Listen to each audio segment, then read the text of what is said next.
Then no, yeah, it's you can share. Yeah. Sorry, ಏನು sir ಇದು? Hello, ಏನು sir ಇದು? YouTube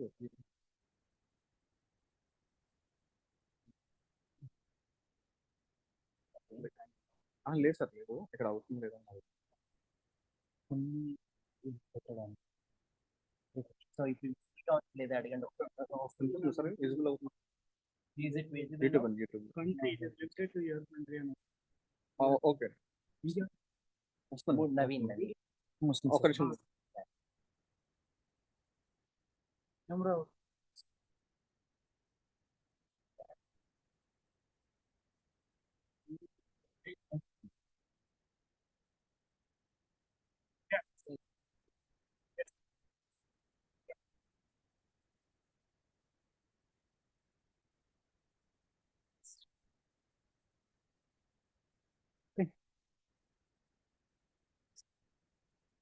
let's start.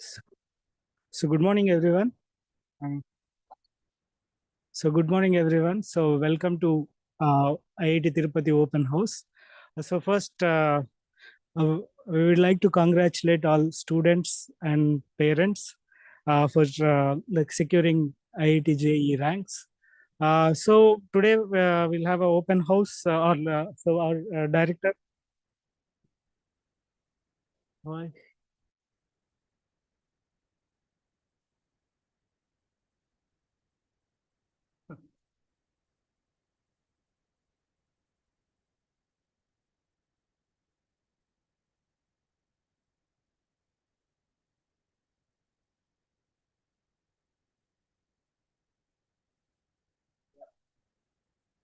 Again explain that. Yeah, we should. Yeah, it is all repeated.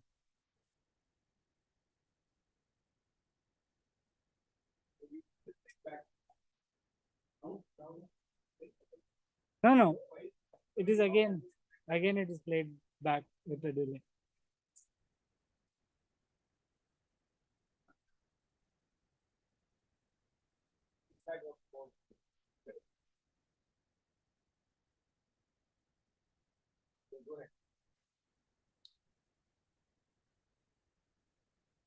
Sure.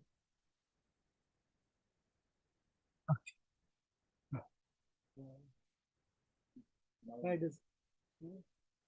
That is good. Okay. Should be fine. Yeah.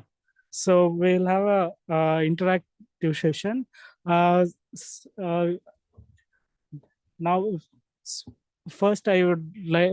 So we'll have a overview of the institute as well as academic programs by our director, Professor K.N. Satyanarayana, followed by Dr. N.N. Murthy's overview on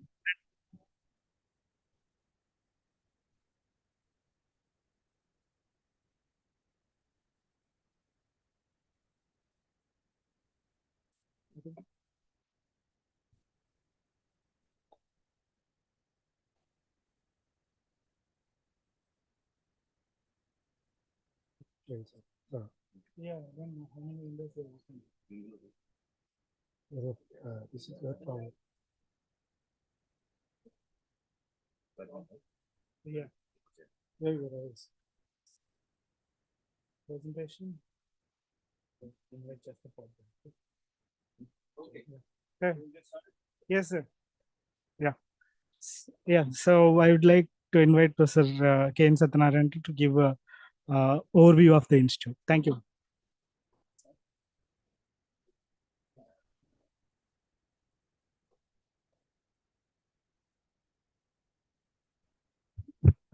Is it audible? Looks like, yeah. So good morning, everyone. I'd like to join my colleagues who are here in welcoming all of you to our institute. So first of all, I join all of them in congratulating the students who have worked very hard over the number of years and have succeeded in getting a rank to get into one of the IITs. I know the amount of effort that would have been put in by the students and their well-wishers, their parents and the extended family and friends who helped the students in preparing for these exams. Also, in their overall development and so on. So, all the IITs have been doing their open houses to expose to the students to their programs, their campus, their facilities that are available, and so on. And I know all of you would have already done your mock, the process of mock selection. And I think you need to start putting in your actual final decisions by tomorrow. When is the date for putting in their final choice? So welcome. So this is an aerial view. I hope everyone is able to see the slides on the screen, people who are on YouTube. This is the aerial view of our campus. It's turning out to be one of the most beautiful campuses in the country. Everyone who comes here from both international visitors and colleagues from other institutes, whether it's other IITs, first generation IITs, IISc, and so on, they're all invariably come and appreciate how this campus is coming out. Okay. And we have blessed to have a very scenic site between a mountain and a highway. So in terms of connectivity and so on, we're very good. Can I change the slides or? Okay. So the setting up of this IIT, just some historical perspective. In 2014 and 15, 6 new IITs were announced, right? The IIT system started in the early 50s with the establishment of IIT Kharagpur. Am I audible? Your presentation is not shared with the online. Yeah, now it is shared. Thank you. Is it enabled now? I think someone Yes, sir, here should be following the YouTube to see where things are coming from. Okay, I'm sorry about this. I understand the screen share was not coming through properly earlier. So this is the aerial view of our campus that I was talking about. As you enter, you have 2 lakes on either side, and then you have the academic zone and all those things. I'll talk a little bit about that. So in 2014-15, 6 new IITs were announced as a part of the third generation IITs. As I mentioned, the IIT system started in the early 50s. The vision of the early leaders of the country in terms of making the country very strong technologically and science-wise. And the first 5 IITs were established between 1951 and I think the last one was in Delhi in that first 5 around 62, 63.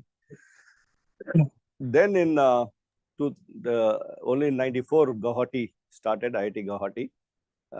And in 2002, the oldest technical institution in the country, Roorkee, became an IIT. So those 7 IITs, we call them first generation IITs. And then in 2008, the first major expansion of the IIT system took place with the establishment of 8 more IITs in Hyderabad, Jodhpur, Mandi, Bhubaneswar, etc. And then the third expansion took place in 2014-15 when 6 new IITs were announced. The ones in Tirupati, Palakkad, Goa, Dharwad, Bhilai, and Jammu. The in 2014, 2 more existing institutions, Banaras Hindu University Institute of Technology, BHUIT, and Indian School of Mines, Dhanbad, was also converted to an IIT. So that's how we're at 23 IITs now. So the system is expanded considerably over the years, and the number of seats also have proportionally gone up.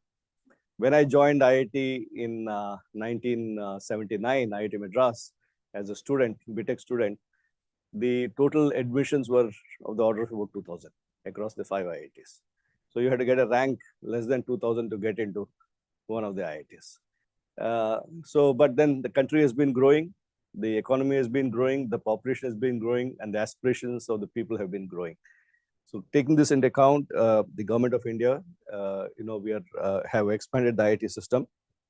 So when the new institutions are established, one of the older IITs comes forward to mentor the new IIT, to help it get started off till the new director is appointed, and then continue the mentorship as required. So in the case of IIT Tirupati, IIT Madras came forward to mentor this institute. IIT Madras is ranked #1 institute in the country in terms of the NIRF ranking and so on. Of course, depending on which ranking you look at, there'll be a little bit variation among the IITs in terms of ranking. And they came forward to mentor both IIT Tirupati and IIT Palakkad. Earlier in the second generation, IIT Madras had mentored IIT Hyderabad. So what happens is the mentor institute runs the institute till the new team takes charge over the next 2-3 years. And that's how I was sent here to get this IIT started off from IIT Madras as a professor in charge, as they call it, or the mentor professor. And subsequently, I became a director in January of 2017. And now I'm on my second term as a director, starting from 22, right? 22, yeah.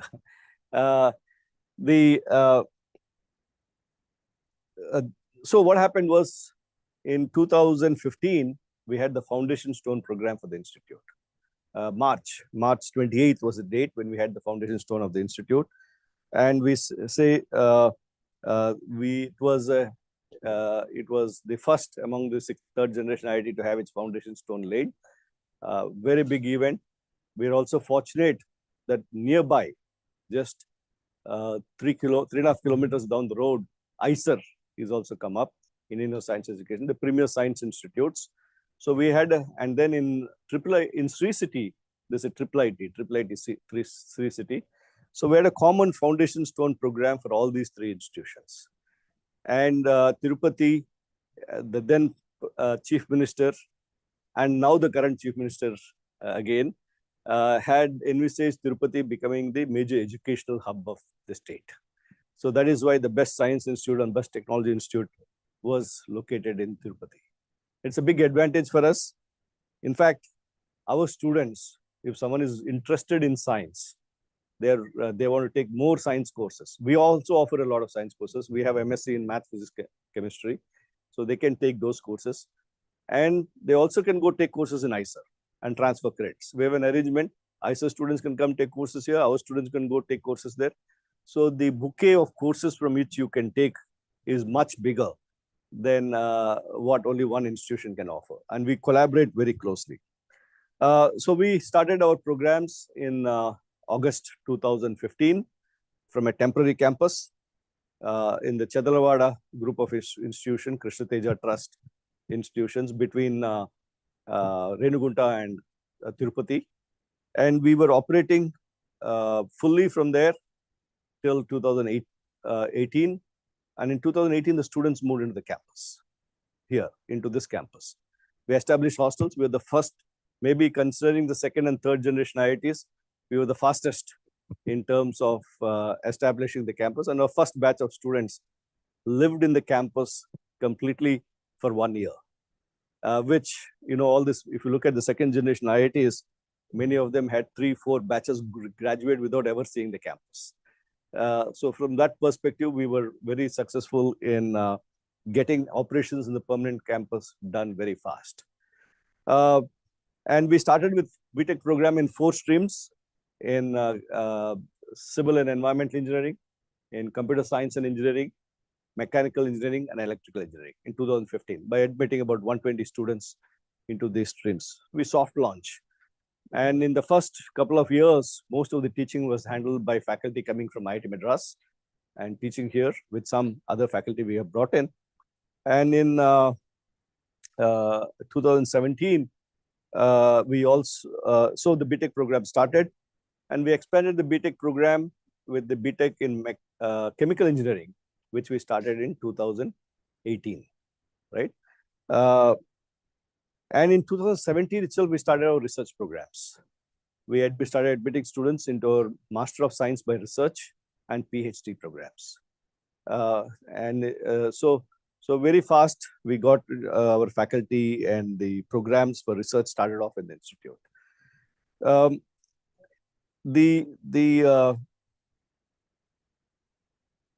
the M.Tech programs started in 2018. Okay, once we had enough faculty in all departments. And as I told you, we completed the South Campus, as we call it now. We used to call it the Transit Campus, brought in a number of new technologies, fast construction technologies, prefab technologies, and finished it very fast. And all the classes started from here. Students moved into the campus, started living in the campus. Then the main campus building started in 2020, the big buildings. The South Campus is in about 35 acres. That construction started in 2020.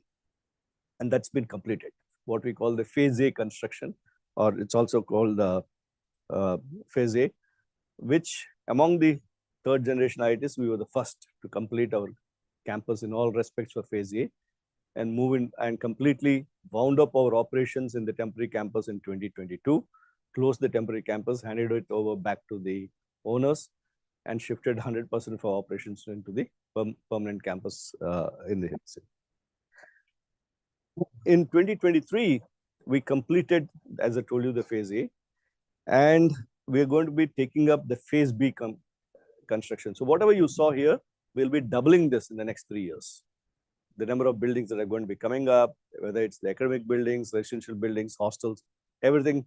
So when we start a new IIT, whether it's the second generation IIT or the third generation IIT, they are run as a project mode for about 7 to 10 years. So we are still in the project mode, where Government of India funds the complete creation of the buildings, equipment, and all the facilities. So it so happens that for all the 6 third generation IITs, I was put in charge of preparing the detailed project report for all the funding for all the IITs. And I still continue to be the convener of that committee for preparing the DPR. So basically, IIT Tirupati has been very instrumental in how all the 6 new IITs have been set up in terms of their budgets, in terms of their planning, and so on. And today, our campus is seen as a model campus. Whenever Ministry of Education has meetings with vice chancellors, directors, I nowadays get invited to come and address them on how to build a campus, how to plan a campus, how to take it forward in terms of construction and so on. So we've become a benchmark in terms of how you develop a campus. So we have 9 departments right now in the institute, the 5 engineering departments that I mentioned. And then we have very strong science departments, math, physics, chemistry.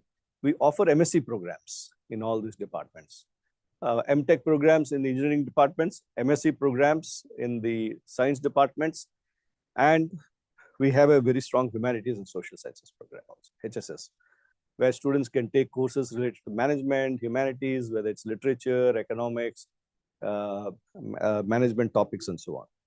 The next department which we are proposing to start this year is the material science and engineering department. Because material science and engineering is become very important from various technologies perspective, whether it's batteries, solar, hydrogen, all this is coming down to material science. Uh, and we have a very strong PhD program also. So if you look at the student strengths, we have right now, the last semester, we had over nearly 1,550 students on campus. With the students coming in this year, including the new B.Tech students and the new M.Tech, MS, PhD students, and so on, we will be going to about 1,700 students, and we'll be expanding every year. Sorry, we'll be expanding every year to get to be about 2,500 students in the next 3-4 years. And out of our students, you will see we have a very high proportion of PhD students, nearly 280 PhD students. And you know, everyone thinks of IIT, especially at the students who are coming into the B.Tech as a big B.Tech institutes. But across, if you look at the first generation IITs, 60% of the students are postgraduate students. Undergraduate students only 40%. In our IIT now, the undergraduate students account for nearly 60% of the students. But over the years, we will keep expanding our postgraduate programs also. We have been very active in sponsored research. So students get an opportunity to get involved in research projects. For a new institute, we have nearly 200 sponsored research projects, sponsored by various,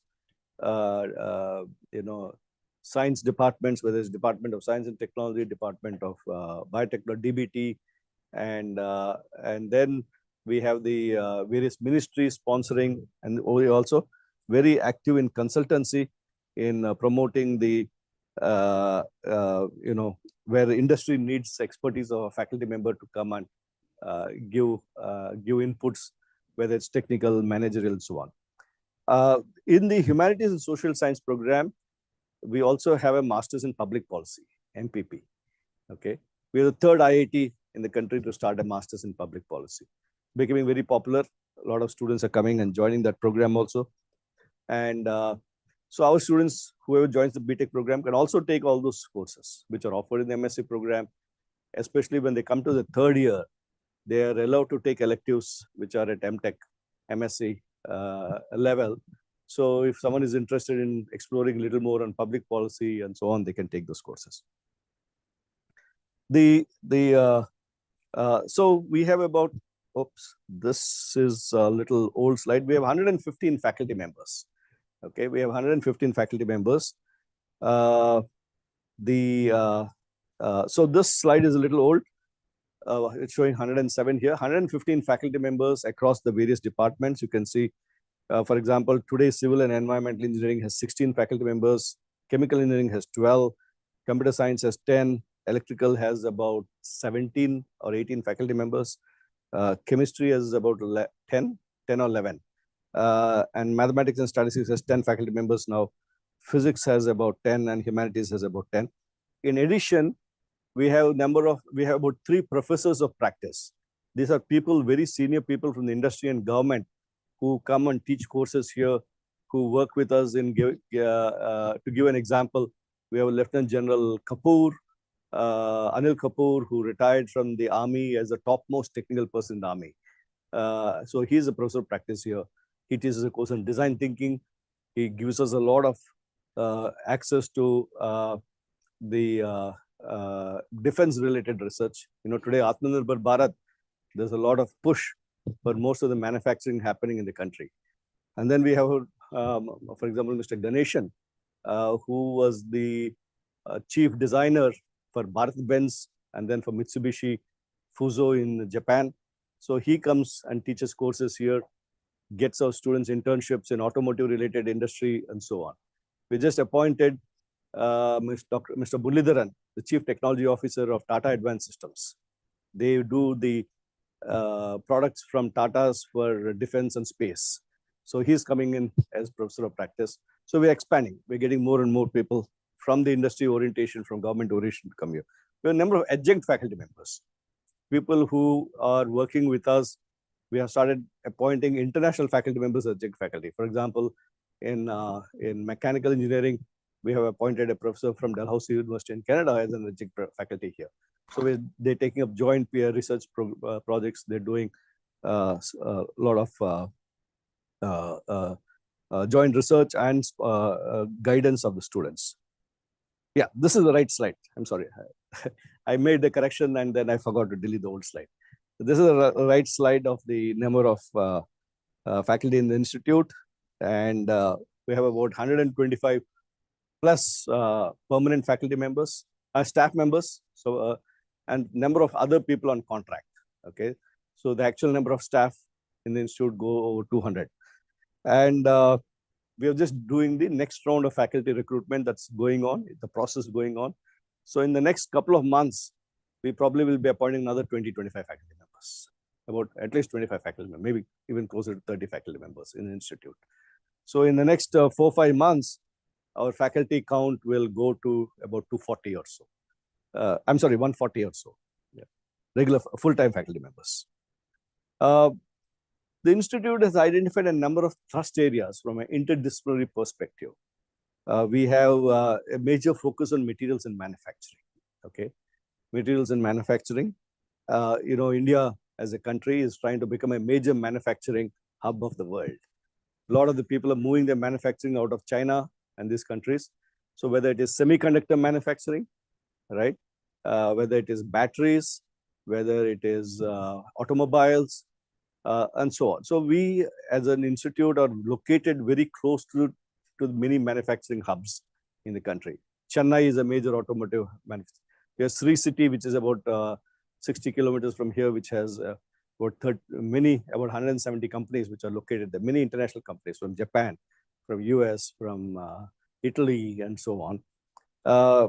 So that is one area we are very strongly footing. And along this, we have a center of excellence for smart manufacturing, along with Siemens, one of the world's biggest companies in terms of manufacturing and the technologies coming out, and Wipro, Wipro Technologies. Wipro, everyone thinks of Wipro as a software company, but Wipro makes furniture, makes LED lights, make hydraulic systems. They are the biggest IoT, Internet of Things implementer in the country. So we have a collaboration with these entities, and we have a joint center of excellence with all tools and techniques available for the students, whether it's for analysis, design, visualization, IoT, automation, robotics, electric vehicles, smart grids, and so on. And then the other focus area is smart infrastructure. We as a country are growing very fast. We're building a lot of our infrastructure. They say we still have to build 50% of our infrastructure. When I'm talking about infrastructure, I'm talking about civil infrastructure, whether it's roads, water systems, wastewater systems, housing, commercial properties, or whether it's power infrastructure, or whether it's communication infrastructure, right? So all these require, whether you say, when you're talking about advanced manufacturing, additive manufacturing, IoT, this Internet of Things. So you're talking about sensors, you're talking about communication technologies that need to go with it. Then you need data analysis, data analytics, and then that comes with the requirements for AI and so on. So some of you may be thinking, where is AI/ML, right? Everyone wants to go do AI/ML. Where is AI/ML in this list? AI/ML is a complete, or data science cuts across all these streams, right? That's an absolute, that is a requirement. We're not saying the same. So where are we applying this techniques is what is coming out. Then precision agriculture and food technology. In a country with where almost more than 50% of the population is dependent on agriculture. A lot of our food processing equipment is still imported in this country.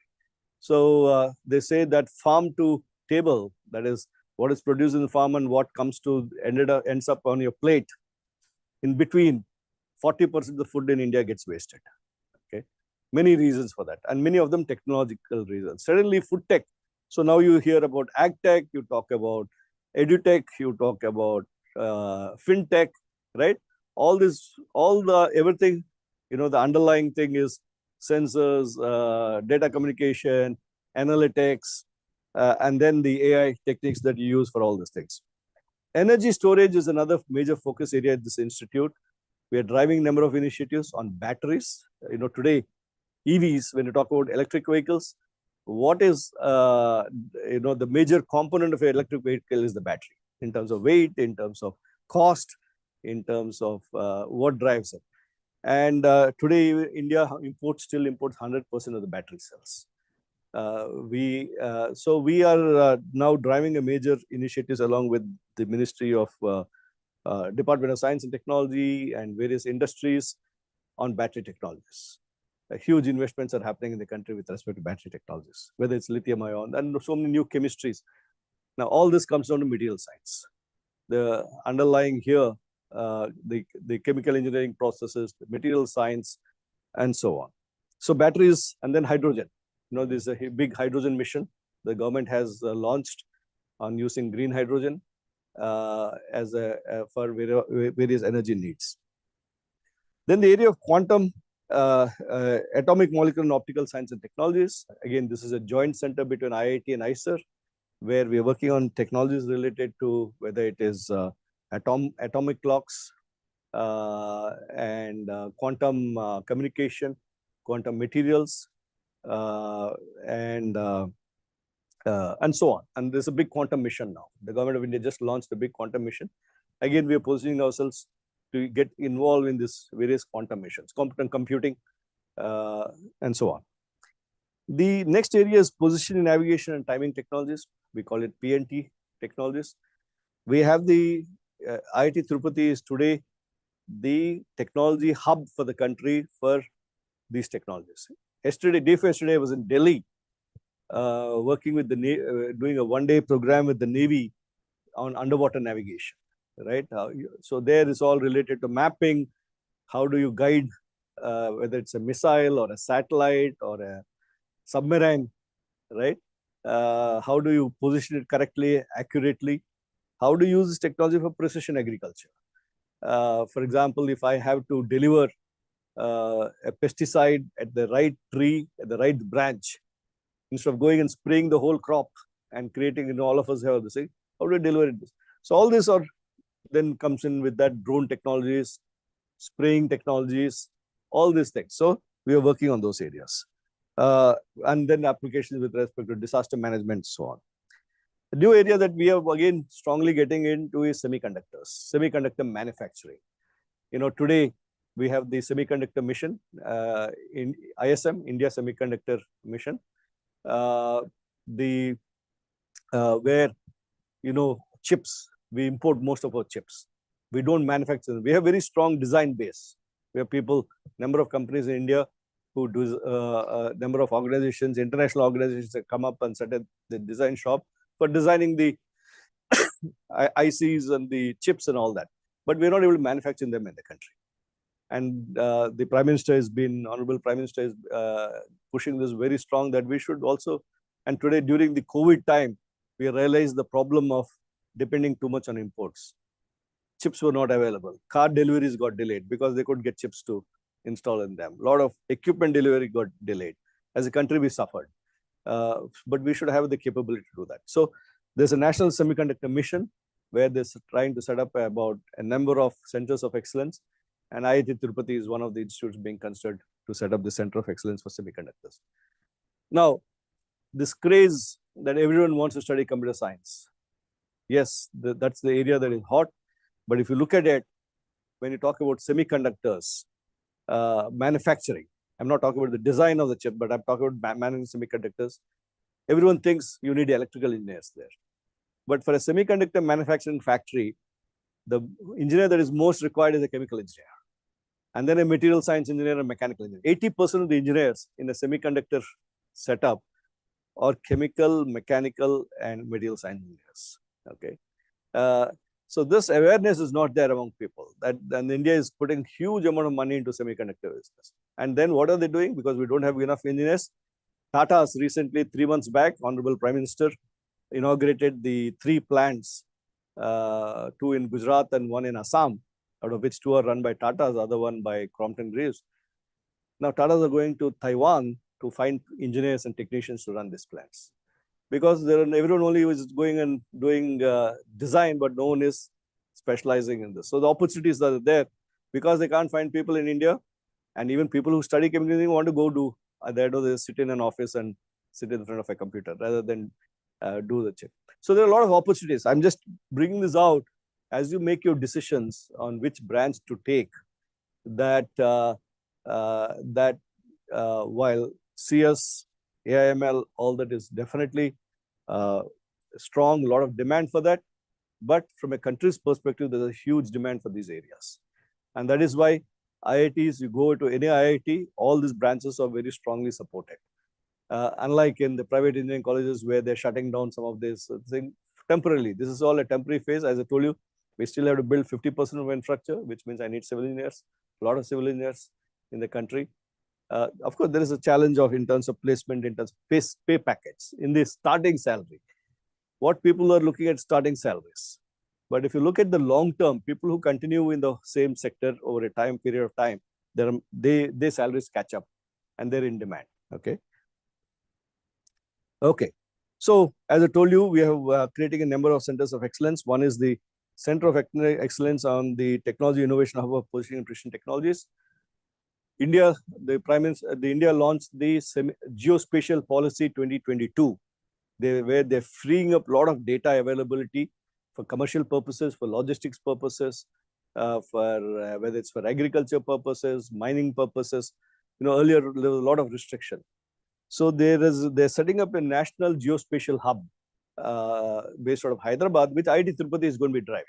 IIT Tirupati is going to be the anchor institute at the national level to drive the national geospatial hub, and number of other initiatives on related to geospatial. You know, we have put up this NAVIC satellites. India has, because we're all dependent on GPS, and the US can anytime turn off the GPS for us, and India has put up its own satellites, ISRO. So we are trying to create test beds here for NAVIC to promote the Indian technologies. As I told you, we also have a Center of Excellence for Atomic, Molecular, and Optical Science and Technologies. And then we have the Siemens Center of Excellence. And we are also working with DRDO, ISRO to create various centers here, a Center of Excellence in Battery Storage, Indian Semiconductor Mission, Center of Excellence for System Level Test, and so on. So we're very much now though we're a new institute, we are now, being able to attract many of these programs. So this is on semiconductors. Let me not get into too much details here. We have a lot of international collaborations in terms of research across the world in various countries, whether it is the North American continent or whether it is South America, Asia, Europe, right, even with South Africa. So our faculty members have been collaborating. Our students have been going to institutions in these countries, and lot more are coming up. A lot more opportunities are coming up. In fact, recently, a delegation from Magdeburg University, where Intel is putting up $40 billion investment in Magdeburg for setting up their semiconductor fab facilities. So they want to work closely with the Indian universities. So when the Magdeburg University delegation came, they came and visited IIT Hyderabad and IIT Tirupati to start these collaborations. Okay, so we have MOUs with a bunch of them, but we don't need an MOU to collaborate. We, though formal MOUs, we restrict them to very few institutions. And then our students have been going for internships at these places and so on. Now, coming to location, one of the big challenges that comes up when you have a new institution is its accessibility, right? Can I reach that place easily? How long does it take? If I have to get back home, how long does it take? Will experts be coming? Will teachers be coming, and so on? So from that perspective, we are very well located in terms of accessibility. We're actually closer to Kalahasti, Sri Kalahasti, than Tirupati. From the center of Tirupati town, we are about 25 kilometers. If you're talking about the railway station and the bus stand in Tirupati. Then from Renugunta Junction, which is a much bigger junction than Tirupati. Most trains, whether it is the longest train in India from Trivandrum to Dibrugarh, some 4,300 kilometers train, that also goes through Renugunta. So we have about 70 express trains passing through Renugunta every day. So we have trains to Delhi, you have trains to Ahmedabad, Trivandrum, name it. Every corner of the country is connected from Renugunta. Okay. Now Renugunta station is about 14 kilometers from our campus. The airport, Tirupati airport, is about 12 kilometers from the campus. Okay. Actually, the roads you can see, those of you who came here, the access road from the airport and Renugunta is becoming a 6-lane road. So you can get to the airport in less than 15 minutes and to the station in less than 20 minutes from here. And from Tirupati airport, we have about 10 flights every day to Hyderabad. We have hopping flights to Delhi. And now I think again, in the last 5 years, there's been a little, not much expansion, but you can expect in the next 5 years, many more flights, direct connectivity flights you will get out of. The thing is, you have flights to Bangalore, you get into either Bangalore or Hyderabad, and you can take a connecting flight to any part in the country. So that way we are located very strategically. As I told you, the ISER campus is also on the same road, another 3 kilometers down the road. So this is the only city in the country that has both an IIT and ISER. Okay. And we very strongly collaborate with them, share resources and so on. So this was our temporary campus building way back in 2015 that we started. We had hired this private engineering college building, completely renovated it within 2 months, ran all our operations there in terms of classes till 2018. And then we shifted everything into the permanent campus. We still had a faculty and some admin operations out of that place till 2022. In 2022, we completely shut down, moved out of it. I think we are the fastest among any IIT to close operations in the temporary campus and fully shift them to the permanent campus. So we had set up labs and all those things at that place, classrooms.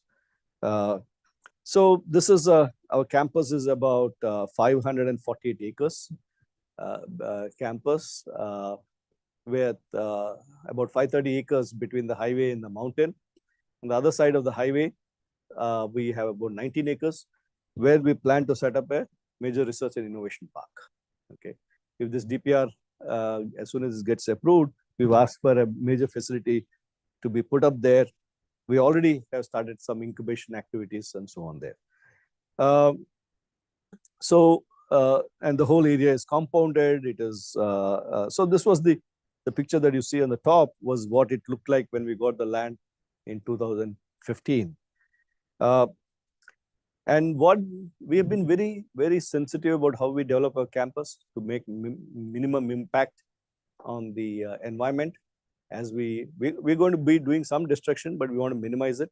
The first thing we did was to commission an ecology study of the campus, mapping all the flora and fauna. We have friends at ISER who are specialized in ecology. So they come do bird counts on a campus and so on. We have 220 bird species that we have documented on the campus. The area behind our compound is a reserve forest. So that way we are very fortunate to have this beautiful environment, and our policy is not to disturb the plants we plant will be native species. The original streams that are running through this place, not that there's water all the time, but whenever it rains, we call them swales. They were all protected. All the master plan was prepared to making sure that we do minimal impact. So this is the master plan. We have done a master plan for 12,000 students, to grow to 12,000 students. So to give you a reference, the first generation IITs, which started in the 50s, became 11 to 12,000 students. It took them about 65 to 70 years to get there, right? So, and there is a Kakotkar committee report which says that IIT should be about 12,000. So we used that as a basis and designed our whole master plan for 12,000 students. And we think with the current economic capability in the country, technical capability, we can get to be 12,000 students in the next 25 to 30 years with fast expansion and funding and so on. And the campus has been laid out into an academic zone where all the academic buildings come. Then we have the hostel zone. Then we have the residential zone where the housing for the faculty staff coming. Number of sports facilities that are being planned out. And in one corner on the bottom left corner is where we did the South Campus. As I told you, very quickly built it, where we have student capacity already built for about 850 students. And then we have sports fields there, we have track, we have the indoor stadium there and so on. And the future hostels are already we have built 2 more hostels on the hostel zone on the top right, white color buildings that you see, which house about 1,000 single rooms. the transit campus, the South Campus rooms are all double rooms and triple rooms. So the first year students will stay there. Our deed students will be talking about this a little bit more. And then we have, in the next phase, we'll be adding another 1,000 plus rooms to the hostels that we're going to be building in the next 2-3 years. Sorry. Okay, so this was the South Campus, transit campus that we built, as I told you, way back in 2018-19, which we occupied and started operating there. We have a dining facility in that part of the campus. So currently the girls students live in this campus, and all the first year students will be living in this campus. And so they have their own dining facility there. Then we have some labs there. And the building that you see as a classroom building on the left side, now we have given it over to Kendra Vidyalaya to start.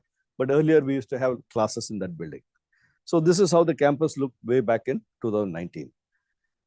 Then our campus has won 18 awards for sustainability, for safety, and we've been rated the best site in the country. There's an organization called CIDC, Construction Industry Development Council, in terms of construction. They are every year identify 4 or 5 sites, construction sites in the country, and give them the best site in terms of how they have built it. And IIT Tirupati got the 2023 award for the best site in the country in terms of the various initiatives that we have done. We have been rated the best site in the country for safety. We had at peak more than 2,000 workers happening. So these are the various buildings we built. We have the administrative building, which is houses all the admin offices, the deans, the director, the registrar, all our academic section, accounts, stores and purchase, placement. All these offices are there in the academic building. And then we have, right now we have 2, what we call the academic building 1 and 2, which house the offices of our faculty members. There are 50 laboratories in these buildings. They also house our library, data center, and so on. And then we have this lecture hall complex in which we are standing right now. And I mean, we're doing this program right now, which has about 30 classrooms, the undergraduate physics lab, undergraduate chemistry lab, all these things. And then we have a central instrumentation facility, a very big 85,000 square feet central instrumentation. As a building, maybe one of the biggest single building central instrumentation facility across campuses, even in the IITs.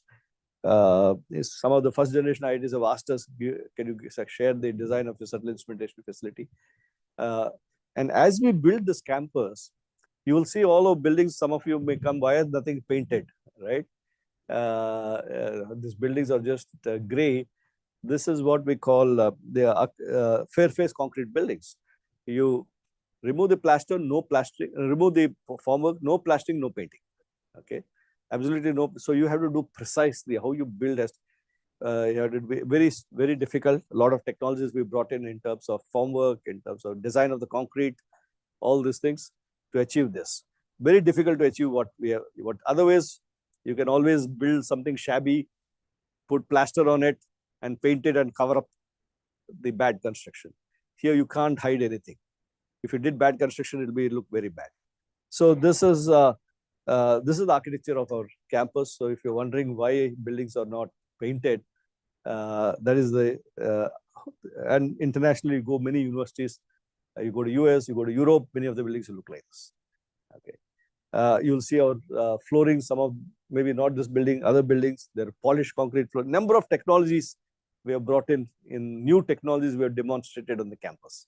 How you build a campus, whether it's from an electrical point of view, whether it is civil point of view, and so on. Then these are the 2 new hostel buildings which have 1,000 single rooms. We have a big central dining facility there. There's a food court in that central dining facility upstairs.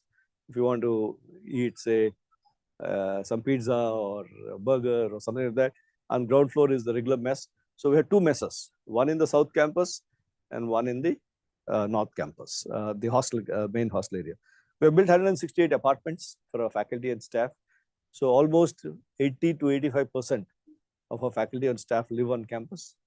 And we'll be building more. Then we have a guest house. The guest house has about 20 rooms in the campus, and the director's house.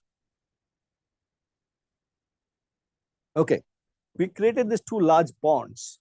Our Prime Minister has the slogan, catch the rain when it falls, where it falls, in terms of water, rainwater harvesting. So what we do is we catch the runoff from the mountains and the campus and store them there. This is about 10 acres, about 14 feet deep. We store 8 crore liters, 80 million liters of water there. And our drinking water supply with the current student and campus population, 6 months of our water supply is from within the campus. What we have stored in the campus from our own sources, not depending on outside supply. So only the balance time we get water from Telugu Ganga. So we have no water issues.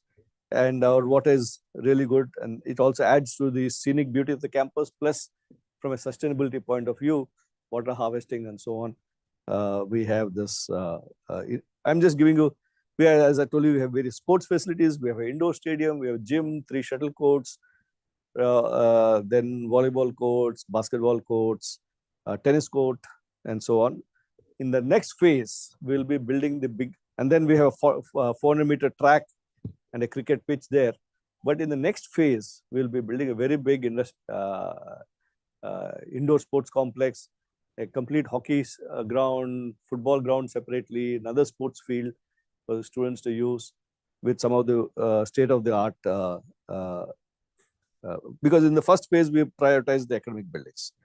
Okay, so that is on the campus, what it looks like. Now, all of you are interested in what is it I'm going to learn when you come here, the academic program. Now, the last year, we completely revamped our curriculum. Initially, when we started off in 2015, we started with IIT Madras curriculum. Okay, IIT Madras, because you're starting new, you have to start somewhere. We started from there and we kept refining it. So we tried to bring in a lot of flexibility in the curriculum, whether it is the planning at the department level or for students to choose. And we are focusing more and more on a holistic learning, expanding the horizon of science and humanities courses, expanding the horizon of engineering science courses from a skills point of view. And we're trying to get our students to take up more and more socially relevant projects, to get them, and create internships along these lines.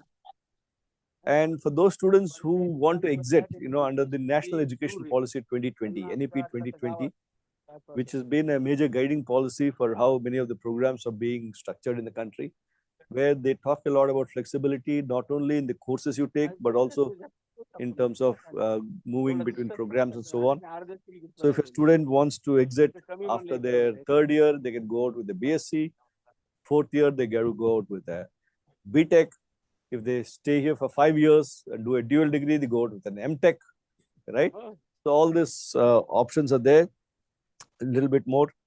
And we also brought in long-term industrial internships. One of the things that industry has been asking, and also a lot of students have been asking, whether we can do a 4 to 6 months internship. Earlier, we were permitting only a 2-month internship. So then it gives a better opportunity for pre-placement offers that are made based on the internships. So this is something that we structured our curriculum to bring this thing. We also brought in the minors program.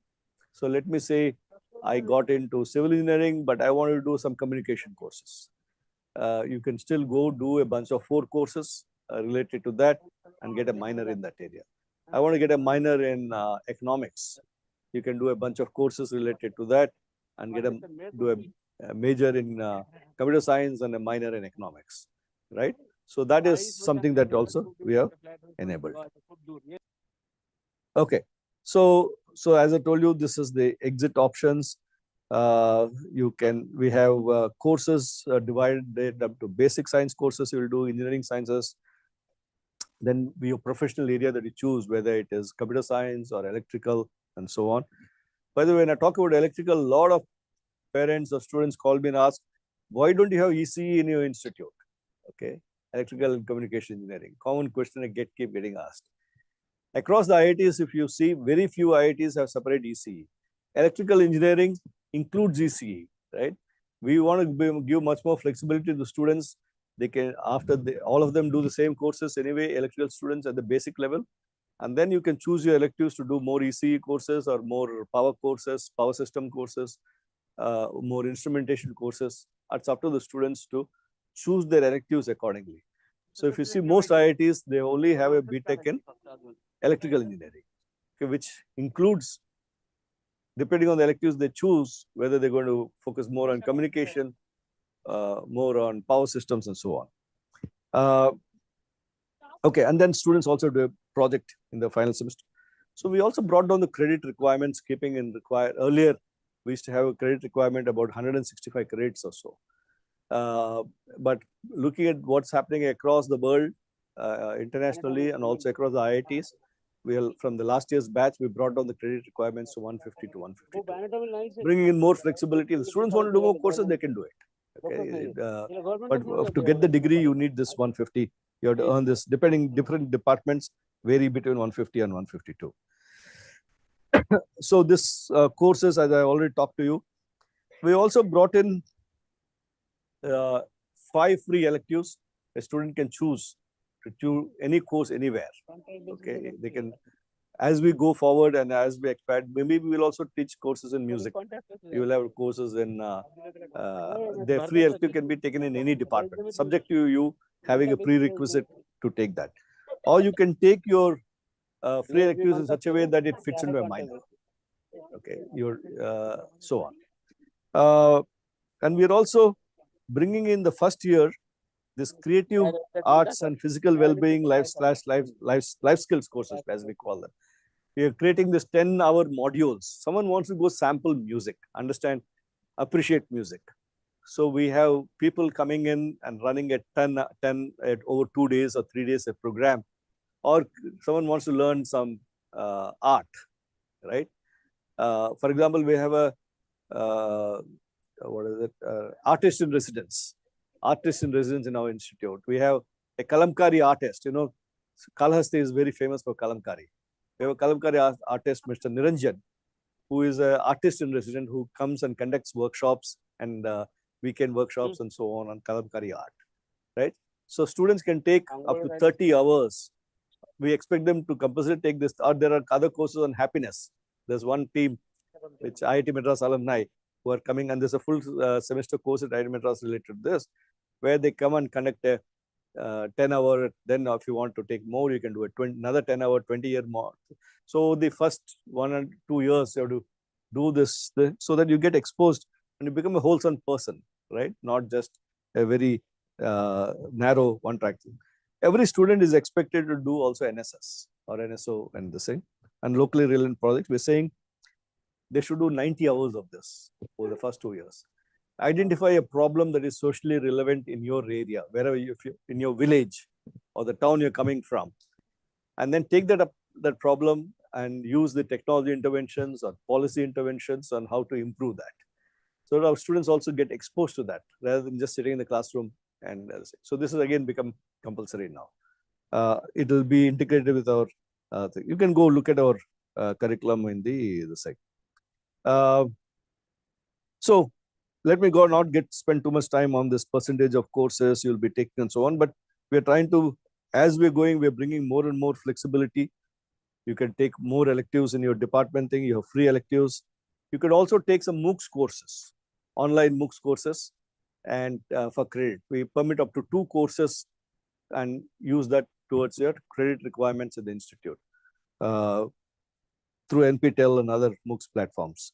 And as I told you, we have enabled long-term internships. You can go from 2 months to 6 months internships, depending on your interest and the area where you're working on. Another question everyone keeps asking us, change of branch. Is change of branch permitted? As you know, this is something that is being heavily debated across the IT system, whether we should permit change of branch. As of now, yes, we permit change of branch, but only 10% of the students can get out of a branch, or only 10% of the students can get into a branch. And then, so most people think that this is the advice I keep giving parents and the students. Don't take your decision thinking that I will get a change of branch. Everyone says my child is very bright. He or she will work hard and get this change of branch. But please note that the probability of that happening is very, very low. Okay, unless suppose you are a chemical engineering student who wants to change to what is that, computer science. Now, if chemical engineering, we're admitting about 35 students or 38 students, which means only 3 students will be allowed to leave chemical engineering, change branch in chemical engineering, right? And then in computer science, you can get only 5 students in, but then you're competing with the whole, maybe people from so many departments want to get into computer science, right? So you must be in the top 5 in the whole institute to get into that. So the possibility, and please realize all the kids here are equally bright, come from equally bright, this thing. So the possibility is very low. So don't, please, one of the reasons we have identified, we later on my dean will be talking about the guidance and counseling unit and so on. And we try to understand why students are under stress and so on. And one of the biggest stressor we found was the pressure parents put on the child to do branch change. So in the first year, they're all desperate, this thing, and they're under so much pressure. Please don't subject your thing. What best point we are trying to make is, don't take a decision thinking that they'll get a branch change. Realize that every other child in the institute who has joined the institute is equally capable of getting that. Dual degree, a student can, when you look at the filling up your possible institution, some institutions have earlier, almost every institution had in almost every program a B.Tech program and a dual degree program. But here we have taken the decision, dual degree will not, you don't need to lock in your dual degree when you join the institute. After you join the institute, based on your interest you develop, you can opt after your 3rd year, you can opt to get into the dual degree program. In which case, we get into the dual degree program, in 5 years, you will get an B.Tech and an M.Tech. Okay, in 5 years, so you'll say 1 year. Otherwise, you do your B.Tech and then you want to do an M.Tech, you have to study 2 more years, right? It's just 4 + 2, 6 years. But if you do dual degree, and in certain areas, getting a master's is important, like civil engineering. We find, this year we found in our placements, all the civil engineering M.Tech students have got placed, 100%, right? All of, even compared to our electrical and mechanical things, civil engineering, all the people who have done, but B.Tech students have a little bit of struggle, but all the M.Tech students have been fully placed. Okay, so in certain, depends on the area. It's so that's an option you have. There's a requirement that you should have 8 CGPA in the case of open category students and 7.5 CGPA in the case of SC/ST students. There are certain requirements, so that is an option that you have.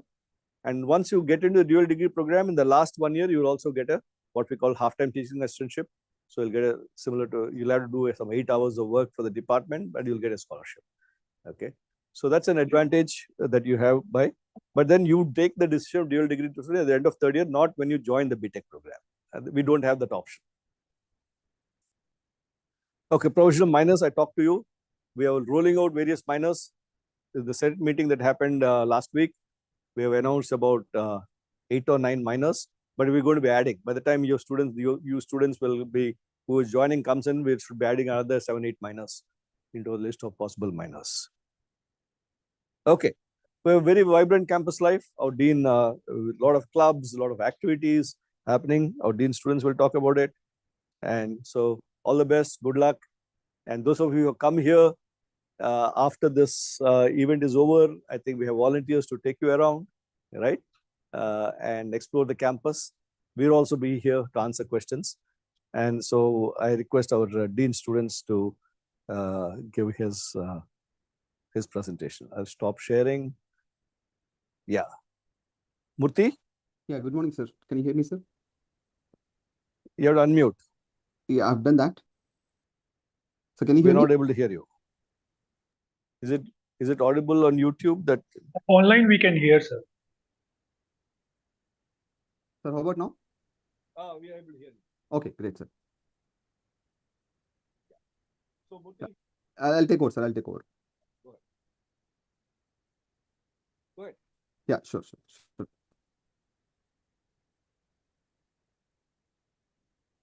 I hope you can able to see my screen. Right.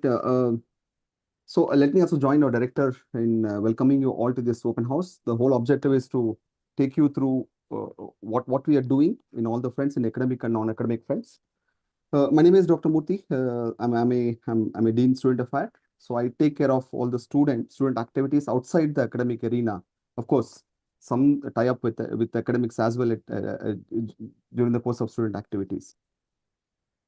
So the student, what we believe is, we believe that the student life at IIT Tirupati, it takes students beyond the classrooms and provides an opportunity for the students to involve themselves actively in the non-academic arena, and then have a chance to connect to the community.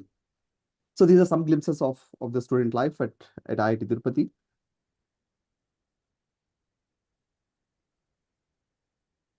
So this couple of slides will tell you that it's not all about getting degree. It's much more than that, and you could see diversity.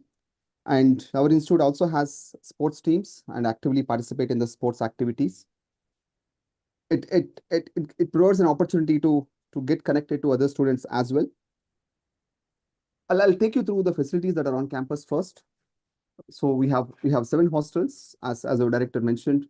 We have few hostels in the south campus and few in the north campus. We have 24/7 medical facilities. I'll take you through them into a little more detail. And we have a dedicated guidance and counseling unit, which helps the students in guiding them in various fronts. We also have a career development cell who takes care of training and placements.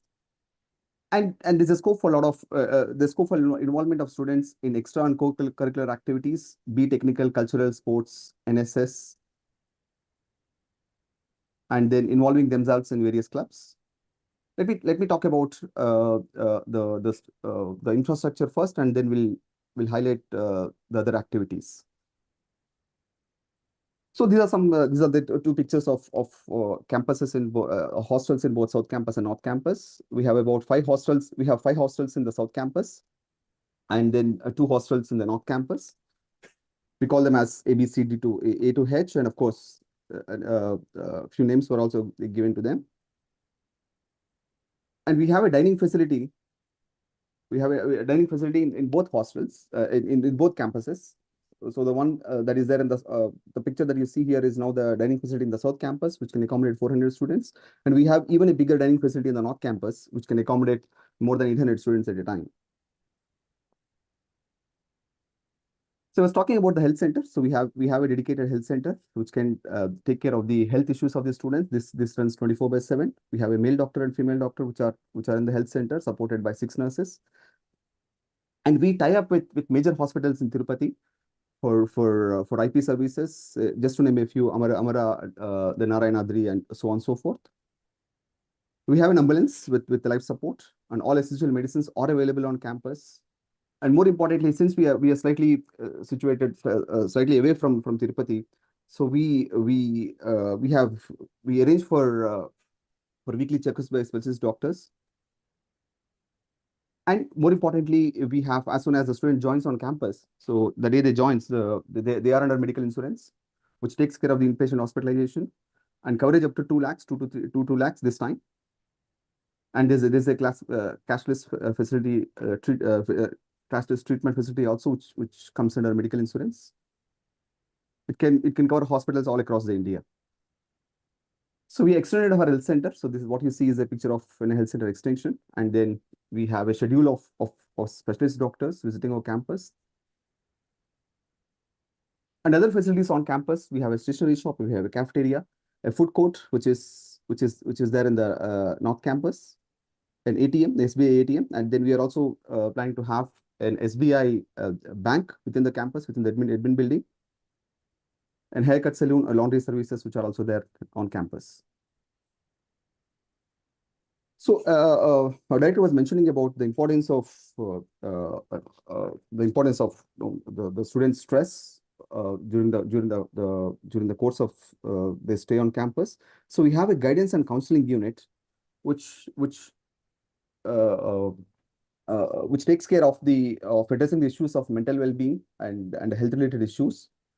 And just we are proud to say that we don't have any suicides on campus as on date. And I want to stress that our campus is also a ragging-free campus. There were no major incidents of ragging happened since its inception. So the major activities of GCU. So the GCU, at present we have two counselors who are addressing all the issues of the students' mental well-being. Majority the student at large, they can benefit from the guidance and counseling unit. And during the process, the confidentiality and the privacy of the individuals is maintained, and we have in-person counseling and then online counseling. We will be shortly recruiting a permanent counselor on campus. And the career development cell has 4 wings. It can look into the internships, the career guidance and development, and the placement cell, which is part of it. So which looks into the summer internships, the career development activities, and career guidance activities and placements. So for more information, you can log into this website. And then coming to the extra and co-curricular activities. So there's a survey conducted by National Survey of Student Engagement at Indiana University. It clearly states that the higher level of student involvement, the higher the student satisfaction, which lead to better academic performance. And it can actively engaging the students actively, it can bring positive benefits to the student community. So what we have done is we try to see avenues in which students can engage themselves meaningfully in other activities. So we have a indoor sports complex, which has the facilities for badminton, gyms, and then the basketball. We have basketball courts, volleyball courts, and we do conduct regular tournaments, and our students, they actively participate in these tournaments. These are some snapshots of that facilities. So NSS is almost keen, in which the students, they reach out to the society and can really see what are the challenges in the society. So through NSS, we reach out to the students in nearby schools, nearby societies. So these are some of the activities that happened during 2023-24. We conduct workshops, health camps, plantation drives, and campus clean, and blood donations. There are various student clubs, these student clubs are run by the students, funded by the institute. There's a student body which can take care of actively running these clubs. So involving these clubs will be rewarding for the students.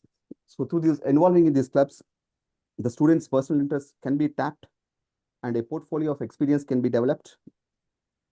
Through this, the social connections with other students can grow, and more importantly, the self-esteem grows, and the awareness of diversity expands. So as of now, we have about 19 clubs which are active, and two new clubs are being added. Environment Club and Animal Welfare and Ecology Club will be starting their operations very soon. And our campus the student community do celebrate major festivals irrespective of the religion. And through the technical, cultural, and sports events, our students can also the students are also able to participate in intra and inter-IT events. So what we have is this inter-IT technical, cultural, and sports event, they happen every year, and our students have a good presentation in technical and cultural as well as in sports. I'm happy to say that the last year one of our students has secured a medal in the inter-IT sports meet held at IIT Gandhinagar. And we celebrate a techno-cultural fest called Tirusava. For some reasons, we couldn't able to do it in the last year. We are very we hope that we continue the tradition of conducting this Tirusava in the coming year as well. So this Tirusava event is filled with technical and the cultural events. These are snapshots of those events. And finally, we have a student elected body, which runs which foresees and makes suggestions related to the betterment of the student life on campus. And every year, as soon as the new students join, so the director and the administrative team, they take them all around the campus. These are some of the snapshots of that. And in fact, these snapshots were captured by a PFC, the PFC club, which is one of the student club.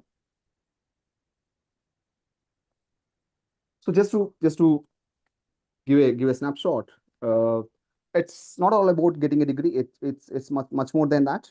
And the students are in charge of their time out of their classroom. And every day the students can learn something.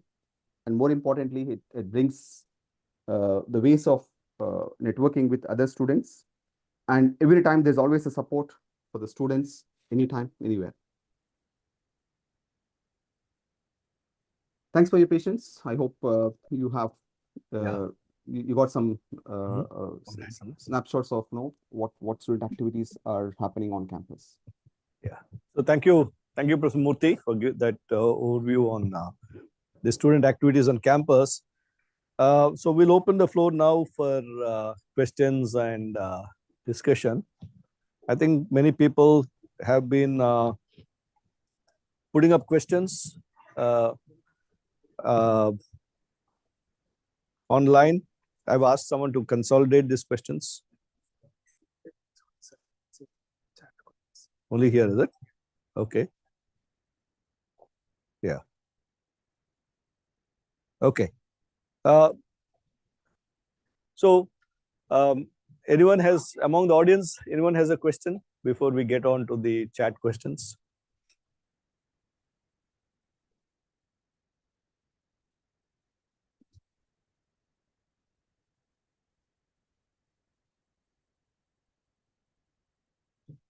You can ask in any language, Telugu, Tamil also I can handle, Hindi, English.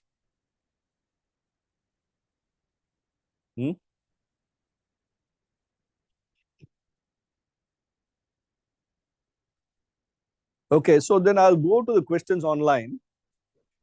Huh?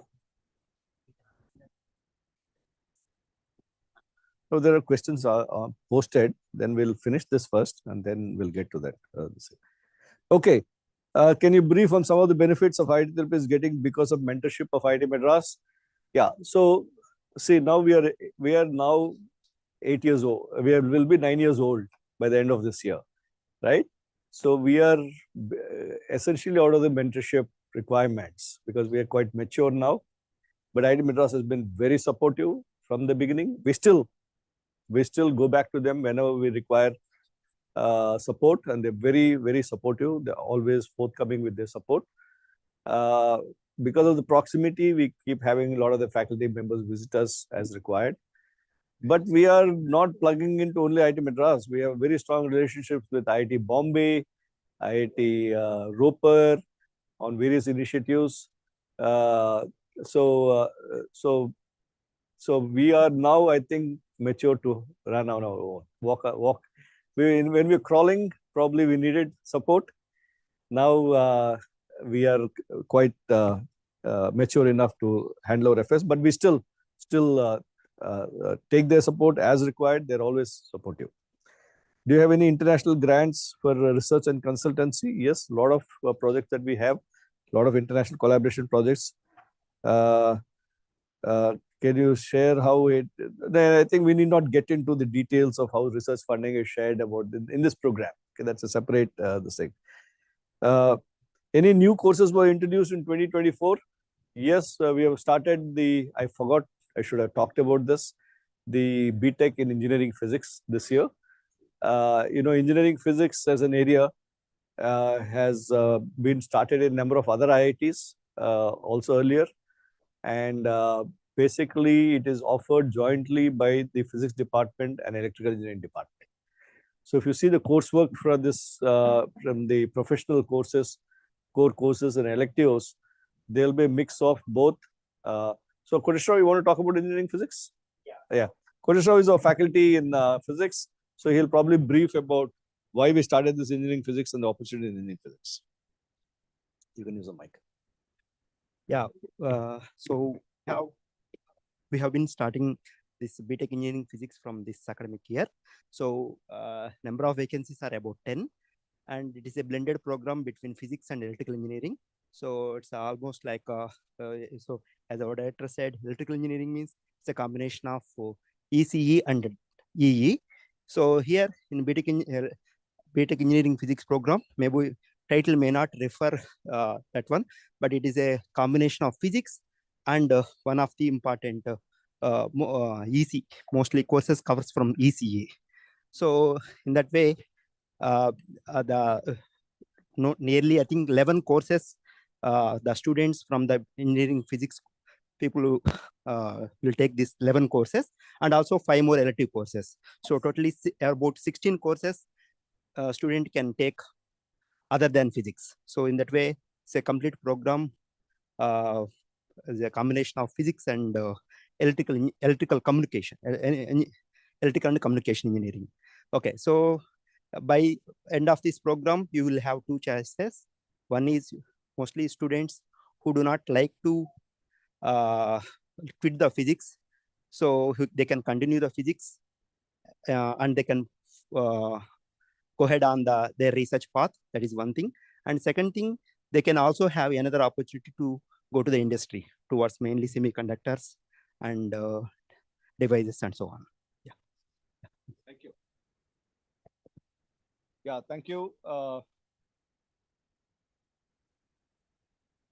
Dr. Koreshaw. Yeah, so the question he was asking earlier, I told you, the semiconductor industry, for example. Today in manufacturing, they need people with material science exposure and they need electrical engineering exposure and so on. So engineering physics is something that brings together. I'll give you an example. We have Professor V.V. Rao, who retired from IIT Kharagpur, and is teaching here on vacuum technologies. He's an expert, he's an international expert on vacuum technologies. Now, a lot of these industries, whether it's semiconductor manufacturing, food processing manufacturing, they need vacuum technologies. Now, someone who is, so he's a physics professor, and the semiconductor industry is after him. Now, I have a request from IIT Madras, IIT Hyderabad, all these people saying, can you spare Professor some time of Professor V.V. Rao to come and teach in our institute, because there's a big demand with all this manufacturing going up on vacuum. Now, someone with engineering physics will be a right person to handle that. I'm just giving an example. Yeah. So coming to some questions that were there on YouTube, what is IIT Tirupati, opportunity for IIT Tirupati in structural engineering? Yes, if you're taking civil engineering and you want to specialize in structural engineering, you have courses. We have an M.Tech in structural engineering.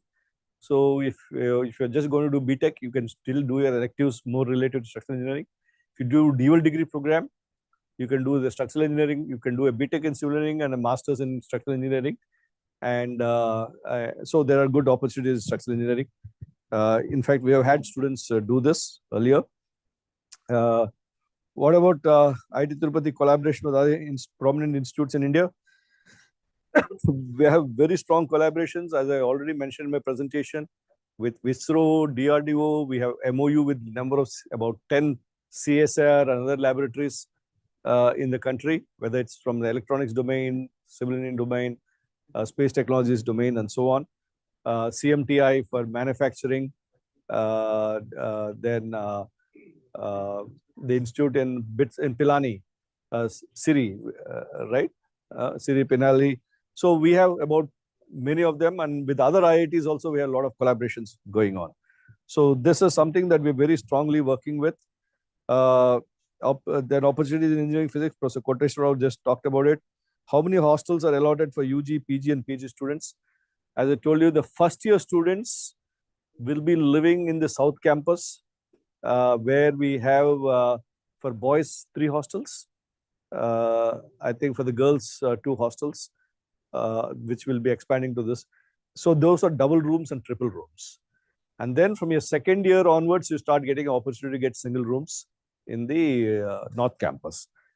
Now, if you look at many IITs, we have struggled with space, right? Hostels has become a big constraint in many IITs. But I have to tell you, even in our single room, double rooms, everything, or sometimes we have had to put 3 people in a double room and 4 people in a triple room, but everyone gets a separate cot, separate table, separate a study table, separate cupboards, and so on. Unlike in some of the other institutes where in a single room, people have to share only one single of these things and stay there. But we don't have a problem now. Single room, we have 2 people. Triple room, we have 3 people. Sometimes we may have to accommodate, but let me tell you, the kinds of facilities we give, even if you are sharing, you will get your own independent spaces. By the time you come to your second year, definitely by third year, you get single rooms, but some of you may get an opportunity second year itself to get single rooms. Hostel fee are to be paid annually or semester wise. I think the hostel fee is paid once annually. No, the mess fee is paid semester wise. The room rent, seat rent semester wise. So both are there. They're all paid semester wise. Then other questions. What are the plans for expansion of facilities in the next year or so in terms of auditorium, library, facilities, sports?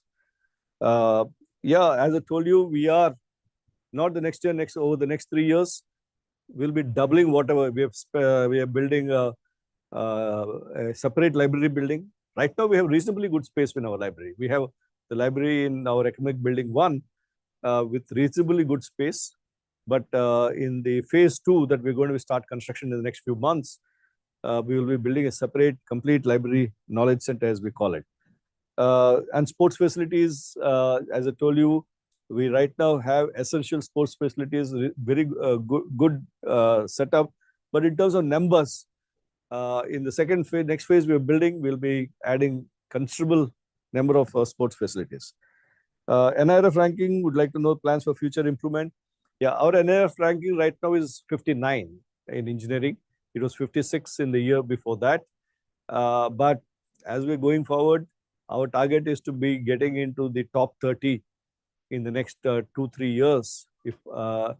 And maybe over because there are 23 IITs, and then we have a number of good other institutions, private institutions there, state institutions there. So we are a 3rd generation IIT, but we realistic also. So I'm confident the way the institute is progressing, that our NIRF rankings will considerably improve as we go forward.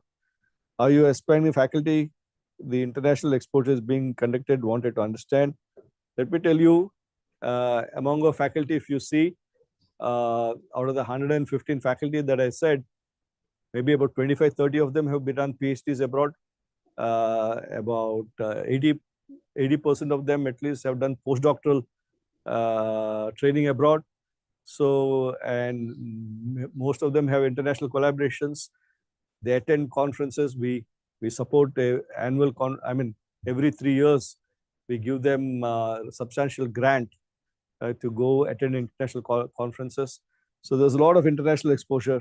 Branch change allowed, I have already talked about.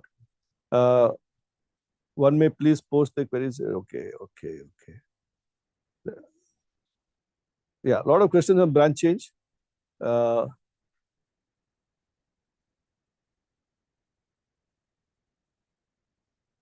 Just a matter of interest in electrical electronics. I think I answered that. What is the percentage of placements last year? Okay, the placements still, this year in 24, the placements have been tough everywhere. Every institution has placed this. So we are same as, in terms of percentages, we are same as any other IIT who have been placed. It's a rough year. 2 years back, placement was very good. Everyone who wanted placement mostly got placed 2 years back. But it all depends on the market trend. They overhired 2 years back. Now many of the companies are rationalizing their hiring. So our placement, if you look at the statistics, we track it. In fact, the ministry is also very concerned about it. Because of the economic condition and the company is doing a lot of course correction, this year the placement has been little lower compared to other years across all IITs. It's not just in our institute. Which companies are in the list of campus placement in your college? You can go visit our website. I think they have posted it there. who are all coming for placement in our institute. Average packages are better at Sri City than IIT Tirupati. What would be a suggestion on choosing the institution? Well, if you're looking only for first package, go to Sri City then. You have to understand, IIIT Sri City has only computer science and electrical, right? And obviously, computer science and electrical packages in the market are higher than in the core area. So if you take the averages, obviously they will be better. But you have to look at the long term in terms of this thing. So I request parents, especially, the problem is more with the parents asking what is the package for my son or daughter, and putting this pressure on the kid. Why are you not getting 1 crore or whatever it is?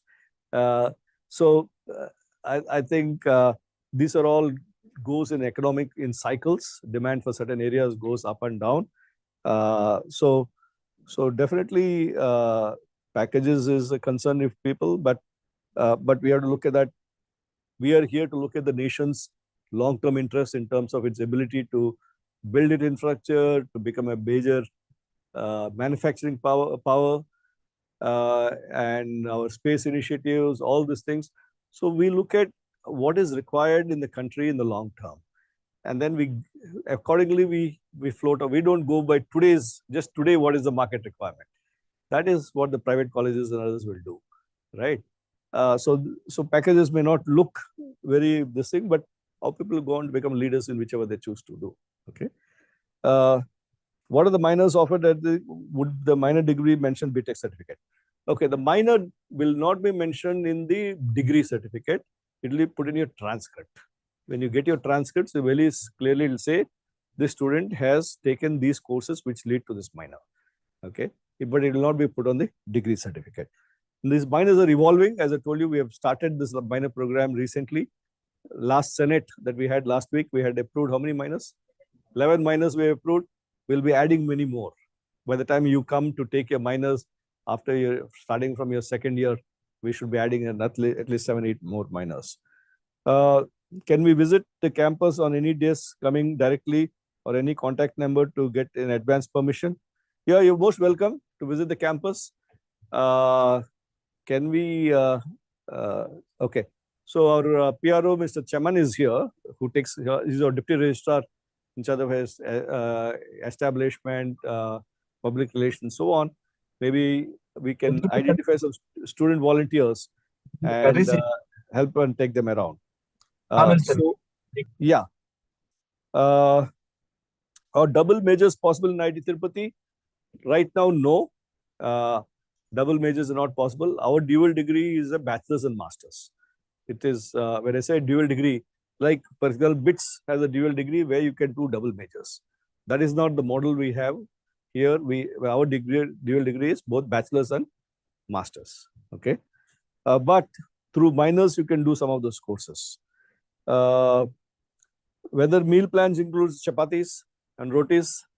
Yes, we try to balance we are an all India institute. We have students from Kashmir to Tamil Nadu. So when they want sambar, roti, it has to be balanced. There's a mess committee run by the students and the Chairman Council of Wardens.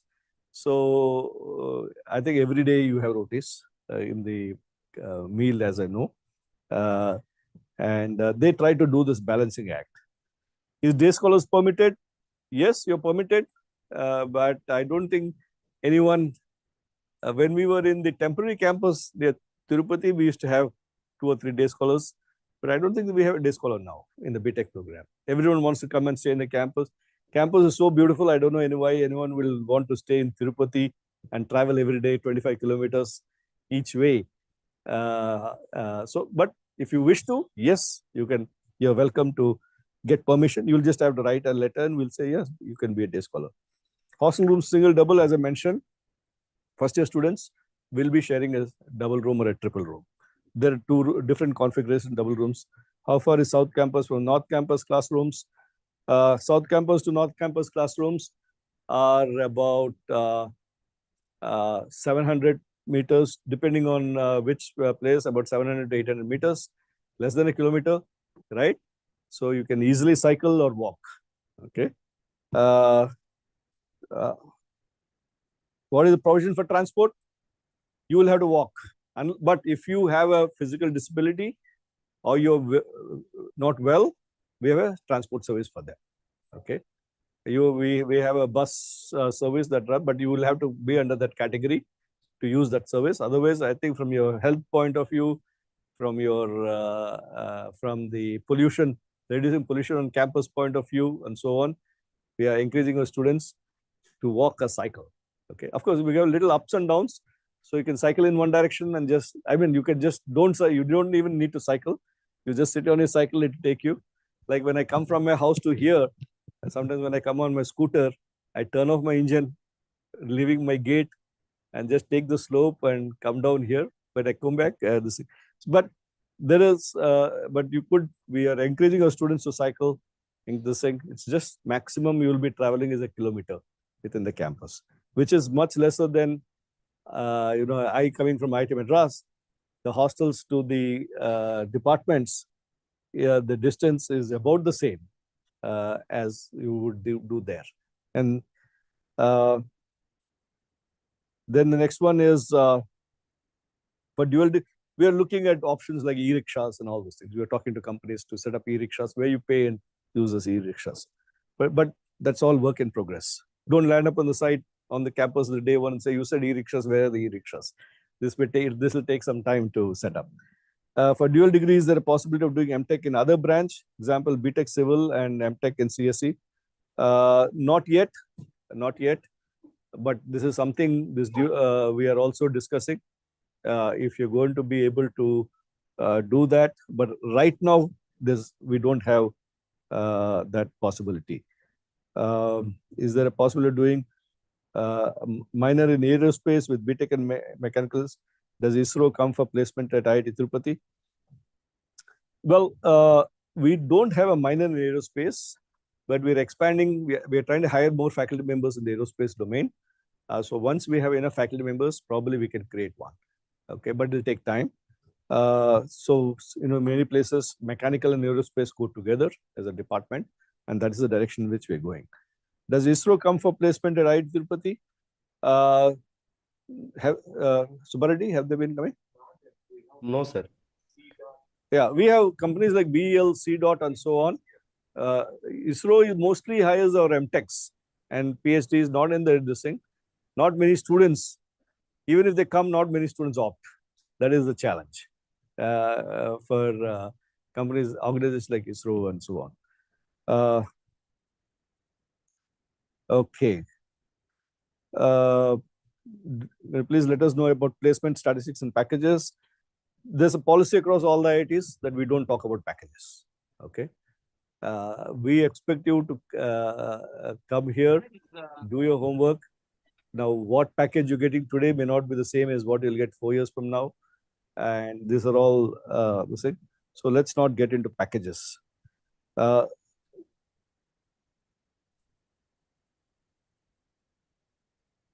Yeah, placement of various departments. Yes, there is. It's not the same in all the departments. Placement varies from department to department. There are opportunities in all the departments. It's only the package that is different. Okay. If you take civil and mechanical, for example, there are enough jobs. People want you.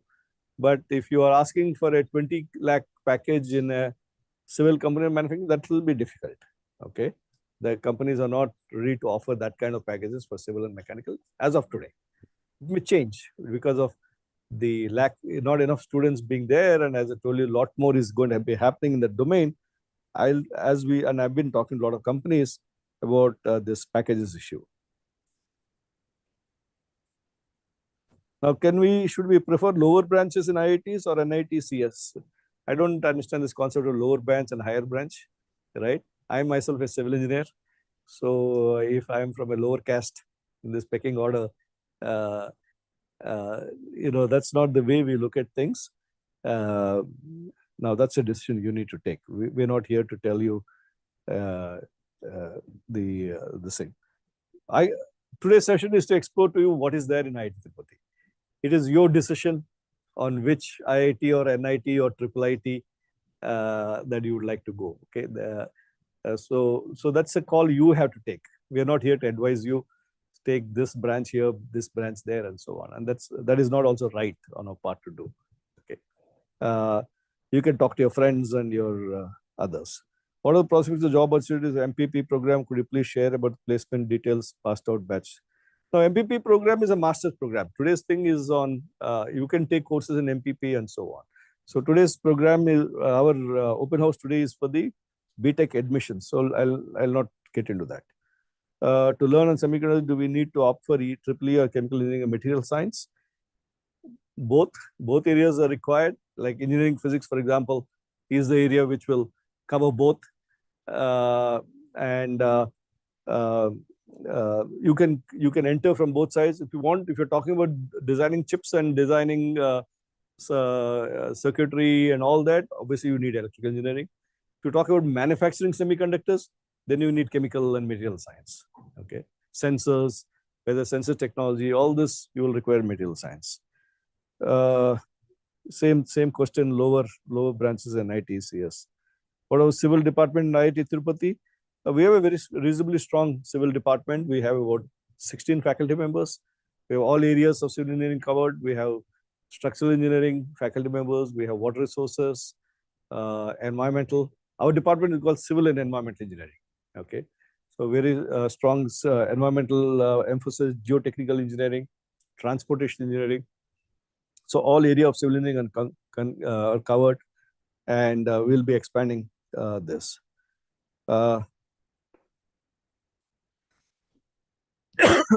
Please guide us on regarding giving preference to electrical engineering branch over EEE or ECE and future comparative process when profile and B.Tech.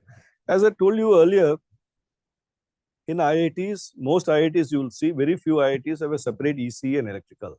We have electrical, period. Okay, and you can take your electives accordingly, whether you want to give more focus to communication or more focus to networks, more focus to power systems, and so on. Yeah, so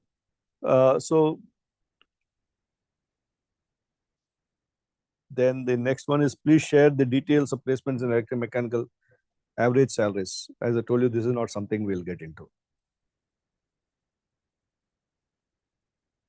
Percentage of electronics and communication subjects covered in electrical engineering.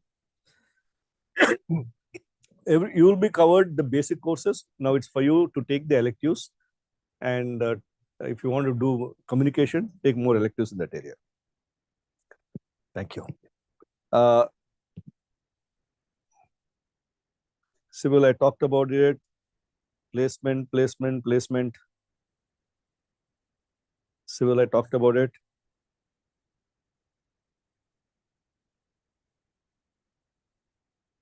Possible electives offered and how much credit is allowed. As I told you, you could also do a minor. If you're not, a student can go do a minor in the in robotics, for example. I think there's one minor that we are offered in robotics, right? So all those possibilities exist. Which course is most suitable for upcoming quantum computing field? Anything, computer science, engineering physics.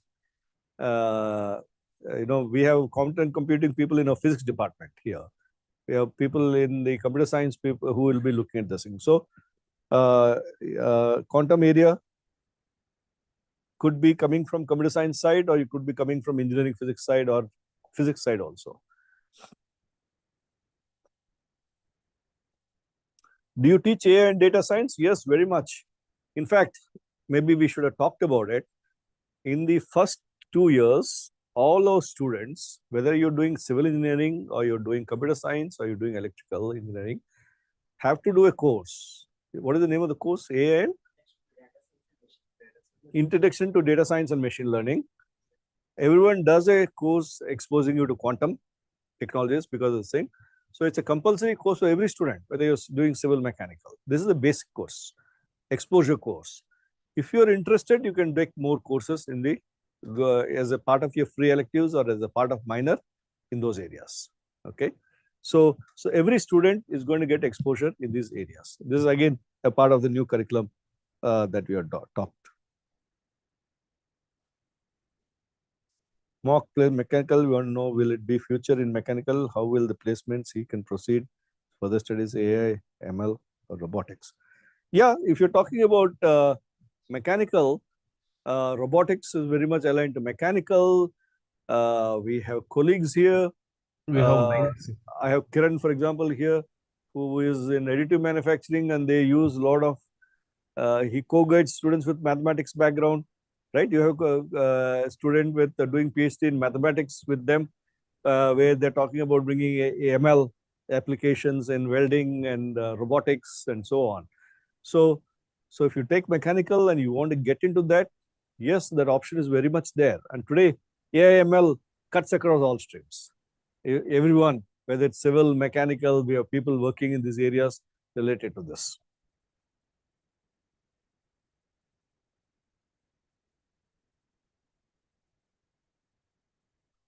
Can you do electronics and communication as minor in computer science program? I think yes, we have a minor in communication, right? Yeah, we have a minor. Yes, it is possible to do. Actually, you can do a minor from any stream. A civil engineering can do a minor in communication if they're interested in.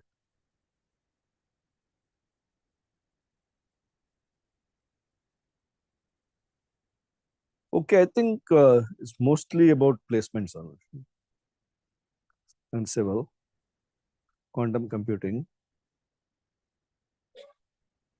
career prospects.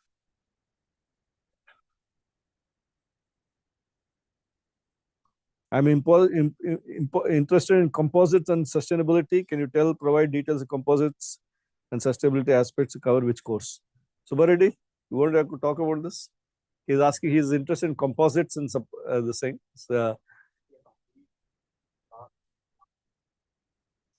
Yeah, so we have Dr. Subbareddy here, our associate professor in mechanical engineering, faculty member. So he's in mechanical engineering, he works in composites. You have people, once we get our material science program going, which will happen this year, you will have opportunity to look at it from a material science perspective. You have opportunity to look at it from a mechanical engineering perspective, right? There are people in chemical engineering, I mean, civil engineering also, when they work a little bit on composites. So there's a lot of, which branch got 100% placement? Interestingly, you know, the group that got 100% placement in institute was MSc in mathematics. The highest salary offer in the institute, though I told I'm not going to this thing, is for an MSc mathematics student. Now with this AI, ML, all those things, mathematics has become very important, very hot, because our MSc is in mathematics and statistics. So for example, we offer a minor in statistics. The MSc people this year, surprisingly, have got very good placements. And the best.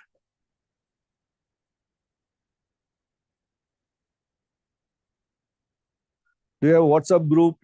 I don't think we have WhatsApp. It's very difficult to run a WhatsApp group with keep adding. There are literally tens of thousands of students looking at this. But if you have a specific query, you can send it to us. What is the criteria for branch change? Your CGPA, performance in that particular thing. That's the only criteria that you in your first 2 semesters, what you get, and then based on the constraints of this 10% rule. Yeah, this is an important thing that I forgot to talk about, which I talked about. What is the ecosystem in IT for guiding entrepreneurship? Yes, this is we are very focused. As we said, the first 5 years of the institute, we focused on grounding our academic programs and putting them on strong footing. The next, currently, we are putting a lot of emphasis on, we have a few startup companies that our faculty members have started. Our students are now working on some startups. We are tying up with number of this thing. For example, on the technology innovation hub on cyber physical systems, under the positioning and precision technologies, one of the biggest thrust there is on startups. That's a 100 crore initiative that IIT Tirupati is handling, the technology innovation hub. And under that, a big component is getting startups in this particular area. That is one side. We have created another Section 8 company in the institute. It's called the Innovation and what is Incubation and Innovation Foundation, IIT Tirupati Incubation Innovation Foundation. It's a Section 8 company, not-for-profit company that IIT runs, so that people who are doing startups can work with them on the startups. We're also bringing in a number of speakers. We have brought, like we run workshops on IP, intellectual property rights, for students be aware of, especially when you're doing the startups. IP protection becomes very important. We run a number of workshops. We have a complete cell to drive this. We're given space in our Center for Instrumentation, Central Instrumentation Facility for, and then we have a tie-up with IIT Alumni Center in Bangalore, where we have taken some space, where if you need to plug into the Bangalore ecosystem, you can go work with them. We're giving some seed grants for people who want to do startups to encourage them. So this is something that we are very aggressively pursuing. We have tie-up with, for example, T-Hub in Hyderabad, right? T-Hub CEO, all these people have come visited here. We have an advisory board on startups consisting of many successful startup people. So we are trying to create a very strong ecosystem for this. Our foreign eligible merit come scholarship and any financial aid on international scholarships given by IIT. No, I don't think foreign students are eligible for MCM scholarship. And we institute does not currently have for undergraduate students scholarship for international students. You will have to come with a scholarship either from the Indian ICCR or one of those, or from your government or from other sources. I know this person keeps continuously posting on civil engineering. What is the difference between B.Tech in material science and chemical engineering? Now, this, as I told you, we don't have a B.Tech in material science yet in the institute. Our materials, we have people working in material science area, in the chemistry department, in physics department, in chemical engineering department, and so on. So, basically, the chemical engineering would have much broader treatment of process systems, all those things. Material science people, depending on the institute, the focus, because material science come from different angles. It could be from biological angle, from a chemical angle, from a physics angle, and all that. So different institutes have a different strengths and flavor, whether it's from a metallurgy angle, right? In many places, material science is a part of Department of Metallurgy and Material Science, right? So the focus will accordingly be different. Material science people may get into more, if you're doing a pure material science program, into more courses related to the physics and chemistry, or in some places the biology aspects of materials, whereas chemical engineering would be also will have some material science focus, because this new round of recruitment, whether we are doing it in physics, chemistry, or chemical engineering, all that, we have a lot of requests. We have, I mean, the requirements we have put out is related to material science. How is the B.Tech program physics different from BS Physics offered by IIT? Yeah, so BS Physics is course is pure physics program, right? Where you will get into astrophysics, you will get into all physics topics. Whereas the engineering physics program will be has a little more electrical bend in the program, in addition to basic physics. For example, we have a faculty member here in physics department, Dr. Aniket Yuglekar, who did his B.Tech in engineering physics from IIT Bombay sometime back, and then went to University of Chicago, did his PhD, and is back here as a physics faculty. Okay, so you have the option of going into pure physics. He is into high energy physics. Okay, or you have the option of getting into more the electrical communication side of it. So you have all those options if you do engineering physics. Whereas if you do a BS in physics, it will be typically like a BSc MS in a physics program. You don't have the engineering. In BSc physics, you will not get the engineering bend at all. In the engineering physics program, you will get exposure to engineering side of the whole thing.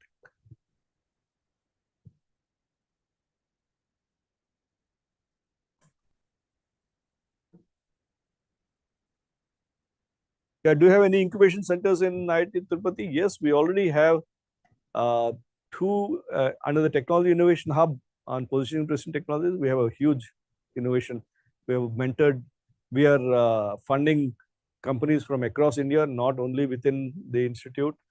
Then we have for food technology under the PMFME program, Prime Minister's Formulation of Micro Enterprises program.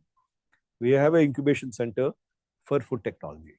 Okay, we are working with the organization to start many more of this initiatives.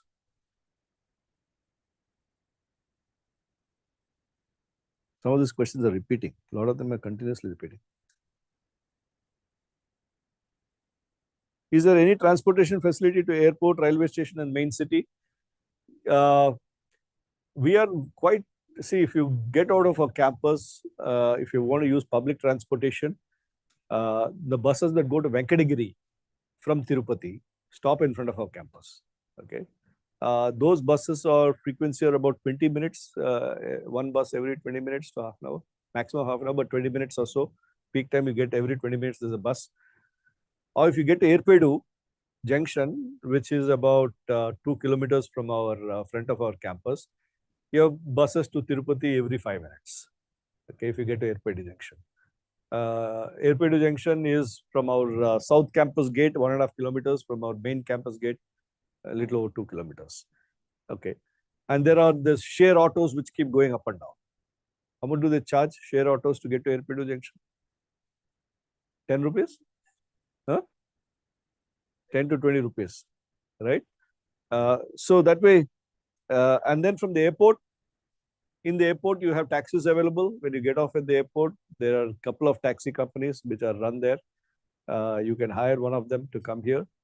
Or if you come to Renigunta Junction, again, you can hire a cab or a, because Tirupati being a pilgrimage town, Tirupati's population is about 3.5 lakhs, but there are 1 lakh people visiting every day. So, so there's a lot of transport facilities available for you to go.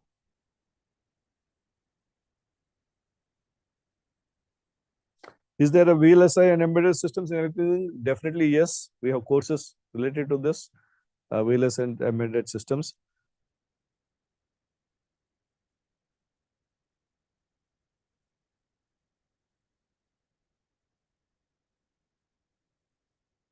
Okay, I'm not seeing any more. Whatever research areas, libraries, computer centers, and IT therapy than any other IIT. We have very similar setups than any other IIT. Do CSE curriculum will be updated, including aspects pertaining to computing? Yes, definitely. We have quantum computing courses offered both by CSE and the physics department. Students come, as I told you, you can take courses across departments. You can go take courses across campuses. You can, if there are some course in ICER that you would like to take, which is not available here, you can take that. Okay, and we are quite getting engaged in the quantum mission and so on. In fact, all the people who were involved in formulation of quantum mission, the main people were at IIT Tirupati a few months back. One of the big attraction being in Tirupati is any expert we want to bring in, anyone, no one says no. No, Lord Balaji, they feel that they're coming to a blessed place. So we have absolutely no problem. Any expert coming to IIT Tirupati, you invite anyone, they are 100%, they say yes and come. We also have an arrangement for getting them a darshan and all that. That's a big attraction. So from that perspective, in fact, DST, Department of Science and Technology, some of the ministries are coming and conducting their review programs. They when they give sponsored research projects to various IITs and all that, they do their review of the projects. They are hosting those review. Usually they do it in Delhi or one of the cities. Nowadays, very often they're coming and doing them in Tirupati. They come and do this. So many of the faculty come here. And when they come here, we try to get them to give some talks in the institute and so on. But I wish our students come and attend those talks and benefit adequately.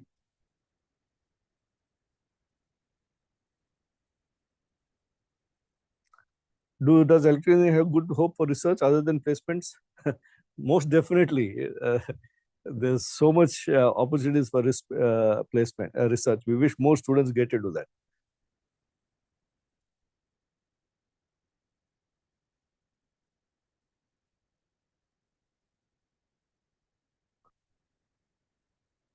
Okay, so I think we are basically, what are the opportunities of software if you do BS, MS in mathematics? Definitely, that's why a lot of, there are many programs which have computing and math combinations and so on. You can definitely get into, if you do math today with AI, ML, math has become very important. Mathematics is extremely important now, and you should have a very strong foundation in mathematics. They're in great demand. Statistics, people who do statistics are in huge demand.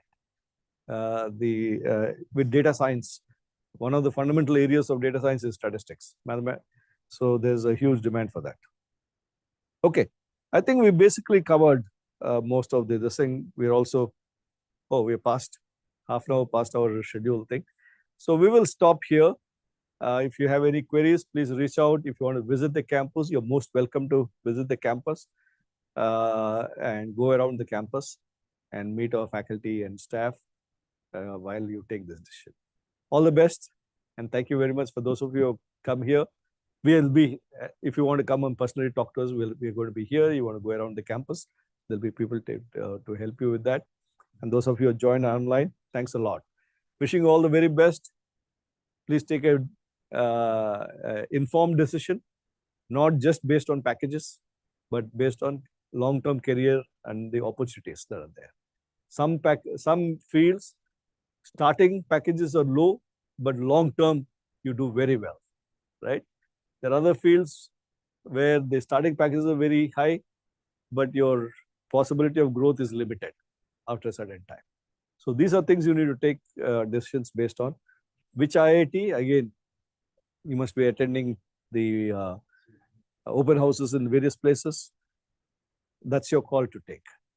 But on behalf of IIT Tirupati, I can tell you, we are progressing very fast. We are seen as among the IIT system also in the ministry as an institute that is really taken off very well. And we are seen as a benchmark on how an institute should grow, be set up and how we should grow. So thank you very much. Yeah, thank you. So we'll close the online thing. Yeah.